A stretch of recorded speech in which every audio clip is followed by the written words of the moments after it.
Olá, pessoal! Bem-vindos a mais uma explicação detalhada. Hoje vamos destrinchar as novas diretrizes mundiais para a prevenção e manejo de quedas. Como um grande entusiasta desse tema, confesso que estou super animado para guiar a nossa análise. A gente vai explorar uma verdadeira mudança de paradigma na forma de lidar com o risco de quedas em idosos no mundo todo. É um divisor de águas de verdade. Para dar o tom da nossa conversa logo de cara, olha que reflexão forte do professor Bernard Isaacs. Uma criança leva 1 ano para adquirir movimento independente e 10 anos para adquirir mobilidade independente. Uma pessoa idosa pode perder ambos em 1 dia. Pesado, né? Essa frase captura perfeitamente a essência do problema. A mobilidade leva anos para ser construída, mas uma simples queda pode acabar com a independência de uma pessoa idosa em questão de segundos. É exatamente por isso que entender a fundo e aplicar esse material de hoje é absolutamente fundamental. Certo, então vamos mergulhar no assunto. Nosso roteiro clínico de hoje vai passar pelos seguintes pontos. Primeiro, a epidemia global de quedas. 2, o novo padrão global. 3, estratificando o risco de quedas. 4, a avaliação multifatorial de risco. 5, as intervenções multidomínio personalizadas. E, por último, o ponto 6, adaptando a ambientes específicos. Bora começar?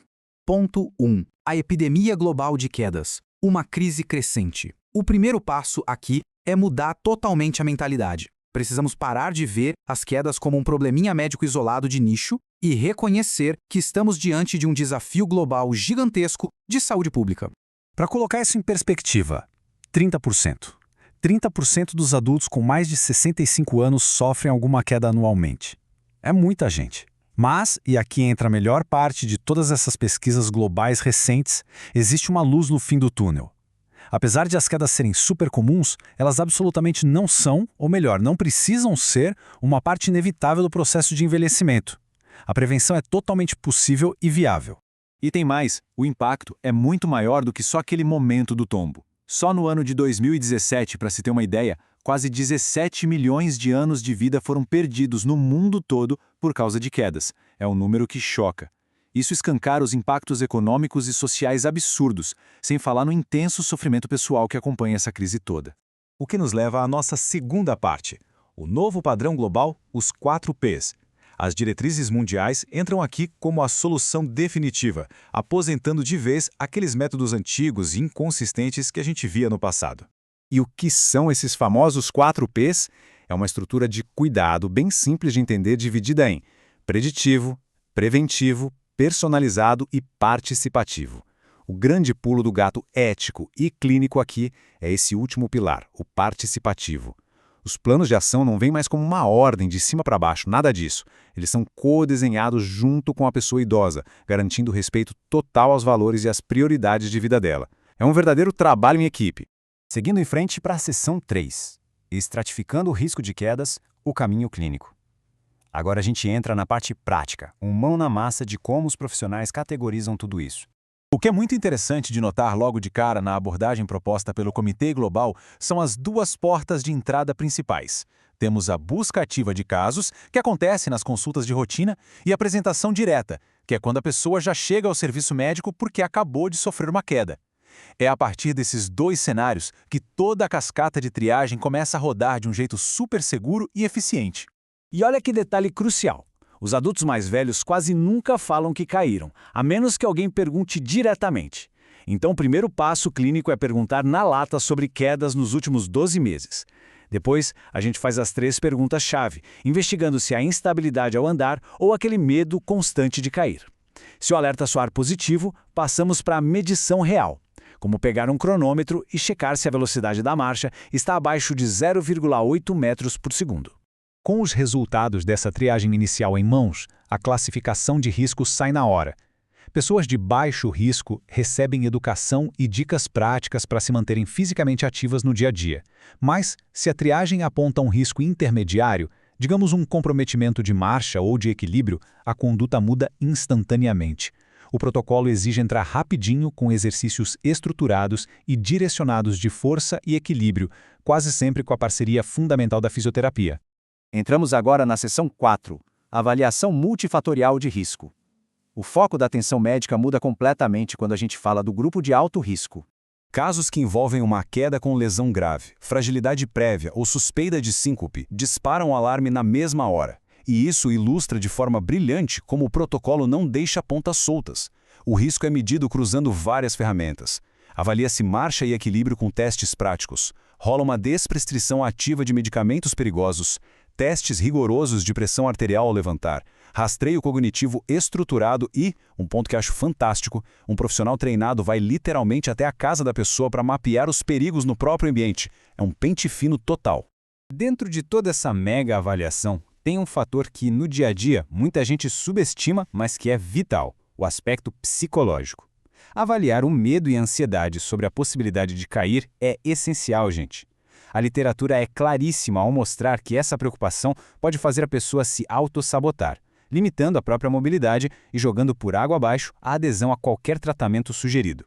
O medo paralisa, literalmente. Passando para a seção 5, intervenções multidomínio personalizadas. Terminou a avaliação e documentou tudo. A missão da equipe médica agora é montar um plano de ação super afiado. Para a turma classificada como de alto risco, não existe bala de prata. A ciência exige combinar forças. O exercício físico é a base de tudo, mas precisa ser progressivo e desafiar de verdade o equilíbrio da pessoa usando práticas fantásticas como o Tai Chi, por exemplo. Mas não para por aí. Junto com o exercício, é preciso agir cortando medicamentos perigosos com o método Stop-Fall, tratar questões de visão, tipo fazer a cirurgia de catarata, e implementar as modificações dentro de casa. É um pacote de ações integradas. E agora prestem muita atenção nessa quebra de paradigma. Amarrar ou usar contenções físicas em casas de repouso como tentativa de prevenir quedas, sem chance. Isso não é só desaconselhado, é fortemente combatido pelas diretrizes tanto clinicamente quanto eticamente. O padrão ouro do nosso tempo foca no empoderamento. O caminho recomendado é otimizar a nutrição, repor vitamina D se o exame apontar falta e promover atividades físicas seguras. A ideia central é elevar a capacidade interna da pessoa, não restringi-la à força. Obviamente, temos situações que pedem estratégia sob medida e muita supervisão especializada. Na doença de Parkinson, por exemplo, o foco vai forte no combate ao temido congelamento da marcha. Depois de um AVC, a regra é investir pesado em reabilitação de mobilidade super individualizada. Já nos casos de comprometimento cognitivo grave, o treinamento do cuidador ganha todo o destaque, para que a adaptação da casa e da rotina seja feita da maneira mais segura possível em equipe. Chegando à nossa reta final, seção 6, adaptando a ambientes específicos. Para essa iniciativa ser verdadeiramente global, é preciso ter os pés no chão e reconhecer que os recursos e as realidades variam absurdamente de um continente para outro. Olha que mudança radical de protocolo para quem atua em hospitais e casas de repouso. Esqueçam aquelas ferramentas básicas de triagem de risco. Nessas instituições, todos os idosos, absolutamente todos, já devem ser considerados de alto risco para quedas no exato segundo em que são admitidos lá. Ficar aplicando o questionário inicial ali é pura perda de tempo para a equipe. A regra agora é pular direto para as medidas profundas de proteção e segurança ambiental total. E o ponto crucial é entender como as diretrizes se adaptam aos países de baixa e média renda. Nesses lugares, a tecnologia cara não é o foco. O segredo é priorizar e combater as vulnerabilidades de cada região. Rastrear rápido o declínio cognitivo, lidar com o volume enorme de diabetes e de obesidade sarcopérica ou até avaliar calçados culturais que não dão firmeza alguma. Tudo isso pode ser feito usando ferramentas simples, totalmente gratuitas e validadas localmente. Nada de criar amarras tecnológicas ou financeiras que os sistemas de saúde não conseguiriam sustentar. O que nos deixa com um grande ponto de interrogação para o futuro.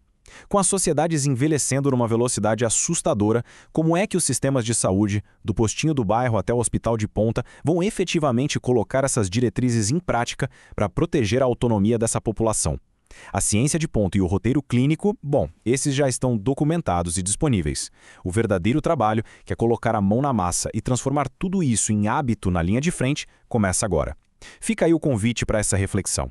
Muito obrigado por acompanhar a nossa análise de hoje. Espero que tenha sido tão produtivo para todos quanto foi para mim. Até a próxima!